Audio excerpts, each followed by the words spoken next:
Oi lá, tudo bem, gente?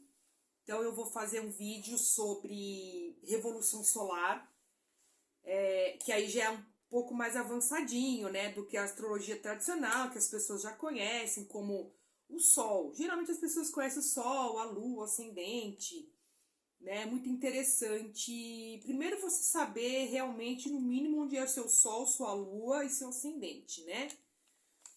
E aí, numa revolução solar, o que, que a gente está falando? É o tema de interesse daquele ano. Então, por exemplo, eu sou de novembro. Então, a minha revolução solar vai valer aproximadamente um ano, né? Vai começar. Porque assim, a revolução solar ele é exatamente aonde o Sol ele dá toda a volta no zodíaco, 365 dias e 6 horas, quase 6 horas ali, quando ele chega no mesmo grau, minuto e segundo do seu mapa natal de nascimento. Então chama revolução solar, né? Então quando ele encontra ali através do seu mapa natal o sol anual que vai ocorrer daqui a um ano, né? Então eu estou ainda sobre o aspecto de 2021 ainda, que eu faço em novembro. Então chegar em novembro aí sim vira revolução solar por mais um ano até novembro de 2023. Então vamos lá. Quando a gente vai olhar a Revolução Solar, a gente vai dizer sobre o que tem de interesse ali, o que é importante, é aonde o Sol vai estar na Revolução Solar daquele ano. Por quê? Porque na onde o Sol está vai ser o seu assunto de interesse naquele ano. Então, ele vai exatamente cruzar o seu mapa natal. O seu mapa natal ele vai ser soberano. Para toda qualquer análise de técnica que o astrólogo for olhar, vai sempre se basear pelo mapa natal. Seja trânsitos, seja progressões, né, que isso é um outro assunto, e seja revolução solar. Né? Então, a pessoa quer ter mais ou menos uma prévia, uma estimativa do que vai acontecer.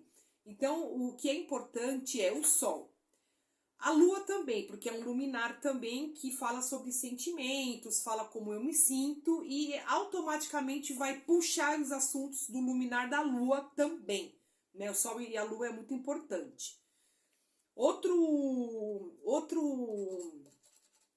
posição que é importante que o astrólogo vê é os planetas que estão alocados nas casas cardinais, né? Numa casa 1, numa casa 7, numa casa 4, numa casa 10.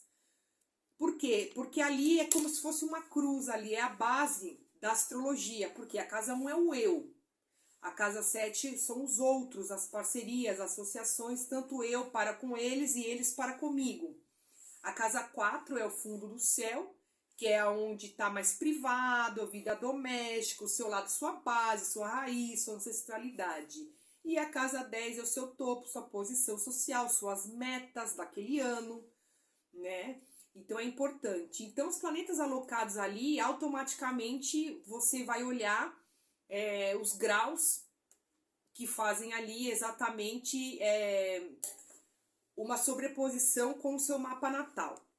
Então vamos lá, quando o Sol está alocado numa casa 1, o interesse ali do Sol, que é a primeira coisa que a gente analisa numa revolução solar, se o Sol está alocado numa casa 1, é como se o assunto daquele ano para aquela pessoa fosse relacionado ao seu corpo, à minha aparência, às minhas iniciativas, como eu vou dar o passo, como que eu vou ali, é como se fosse um ímpeto do ano, vai ser muito direcionado às iniciativas ali de casa 1.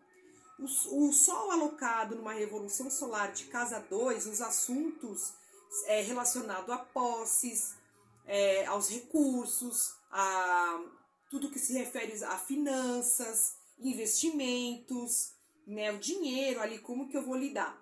O Sol alocado numa revolução solar de casa 3, então os assuntos vai ser relacionado a muito movimento, muita troca, convivência com pessoas do seu dia a dia, seja irmãos, parentes, vizinhos, pessoas do seu dia a dia, muita troca ali de experiências relacionado a muitas mudanças e deslocamentos relacionado a isso, tá? Principalmente com experiências de ideias. Com o Sol relacionado na casa 4, numa revolução solar, ali é como se a gente tivesse um desfecho de recomeço, de fins, de finalização, de recomeço, família, vida doméstica, vida privada. Quando a gente tem o Sol alocado de revolução solar de casa 5, a gente pode dizer que a gente tem muito interesse relacionado a amores, prazeres, filhos, que mais? Especulações. Aí a gente está falando do enfoque de uma casa, né? Então é muito importante nesse sentido. Como se eu tivesse a atenção voltada ali para as delícias da vida, para as coisas gostosas ali, enfim. O Sol relacionado na casa 6, relacionado à revolução solar, ali que está mostrando a saúde como um cuidado, como que eu cuido do meu corpo, como eu me alimento, como que eu faço a minha rotina, como que eu lido com o meu trabalho, né? A rotina mesmo de coisas como coisas simples, né? Do dia a dia mesmo, seja de cuidados pessoais, seja de trabalho e relacionado a... Então, voltado à casa 6, os rituais diários do dia a dia, né? Então, uma revolução solar iniciada de casa 6 é como se eu tivesse... É porque a casa 6 é conhecida como a casa do serviço, né? Então, eu estou relacionada ao serviço, eu estou relacionado ao meu cotidiano ali, né? Então, as casas de revolução solar, ela vai mostrar realmente quando está auspicioso para você, por exemplo, começar algo novo, como lidar, por exemplo, em autonomia. Se você tem uma revolução de casa 6, por exemplo, uma casa 12, você não vai ter tanta autonomia assim, né? Porque ela faz, justamente, ela faz de acordo com a energia da casa, né? Já uma casa 1, Sol de casa 1, você vai ter a sua iniciativa sim, né? Porque é uma casa mais solta, um Sol de casa 11, enfim, mas voltando. Então, agora, relacionado ao Sol de casa 7, a casa 7 numa revolução solar, vai estar falando sobre disputas, sobre as parcerias, sociedades, porque se refere ao outro. Então, por exemplo, numa casa 7, numa revolução solar, você pode até ter as suas iniciativas, mas vai estar relacionado a outra pessoa, né? Ou seu cônjuge, ou seu marido, ou seu sócio. Você não vai ter a liberdade, porque você tem a parceria que você tem que contar, né? Então, dependendo, sim, é auspicioso, né? Então, depende, é muito relativo relacionado à revolução solar com casas. A casa 8, quando a gente se inicia com uma revolução solar, a gente pode estar falando de crises, a gente pode estar falando de finalização de alguma coisa para recomeçar outra, abrir mão de coisas para inícios de outras, a morte de algo que tenha que se desprender, que acabar, que terminar, né? Então, tudo que se refere a fins e recomeços. Isso a gente está querendo dizer relacionado a fins de ciclo e finalização, né? Por isso que a gente fala que é muito difícil lidar com uma casa 8, porque pode trazer um pouco de crise se a pessoa insiste em lutar com o apego numa casa 8. Ela tem que soltar, a vida tem que seguir o ciclo de finalização, né? Por isso que é a casa de Escorpião, que é a casa da morte e vida, né? O Sol relacionado numa casa 9, numa revolução solar, a gente pode dizer que está voltado mais a crenças, a nossa filosofia de vida, a estudos superiores, acadêmicos, cursos, aperfeiçoamento, uma amplitude de visão, que você não tinha clareza do que estava acontecendo, agora você tem uma visão mais ampla. Então, geralmente, numa casa 9, numa revolução solar, é muito auspicioso, sim. Né? Claro que vai depender dos aspectos que for ali, né? Então, pode ser relacionado a viagens, a assuntos estrangeiros, assuntos que se referem, por exemplo, a aperfeiçoamento cultural, a trocas culturais, viagens ao exterior, enfim, relacionados a outros países, ao estrangeiro, que é a casa natural de Sagitário.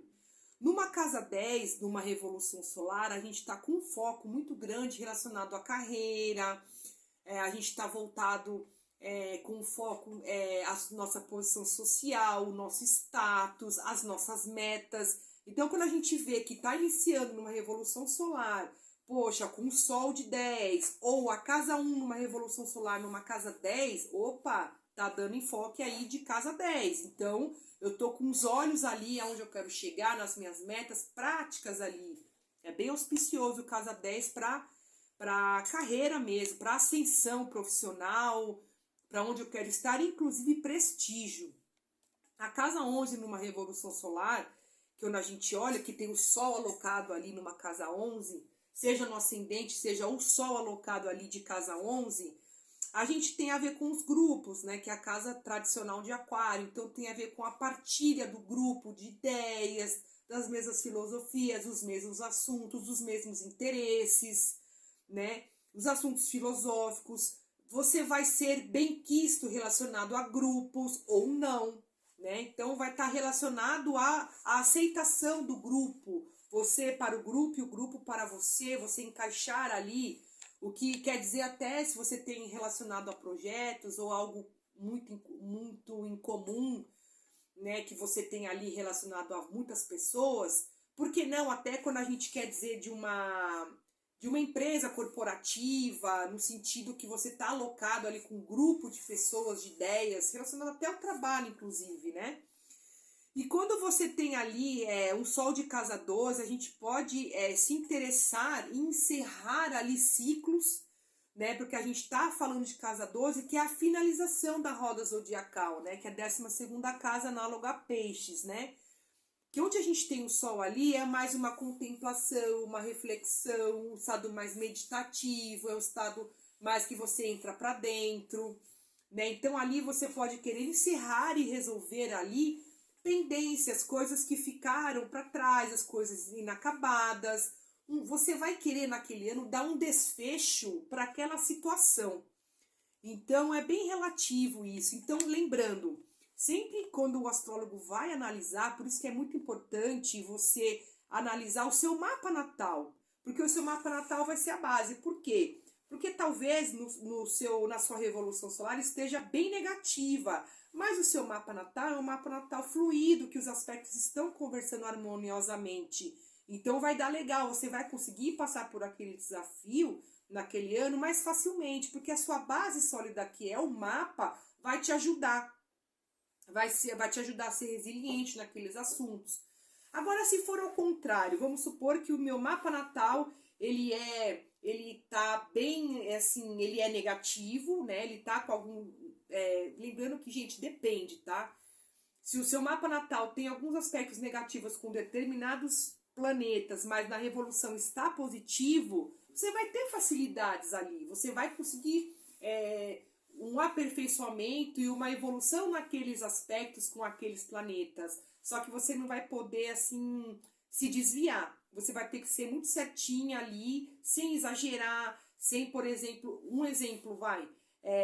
se você tem um aspecto positivo com Júpiter na sua revolução solar, muito legal, mas no seu mapa natal ele está negativo, então você não pode, por exemplo, ser dado a exageros, né? Se você tem, por exemplo, algo negativo na sua revolução solar com Netuno, que nesse trânsito tá negativo, né? Mas o seu mapa tá positivo, legal, você vai conseguir ter uma base ali boa. Mas se for ao contrário, aí você vai ter saídas positivas naquela revolução solar do ano.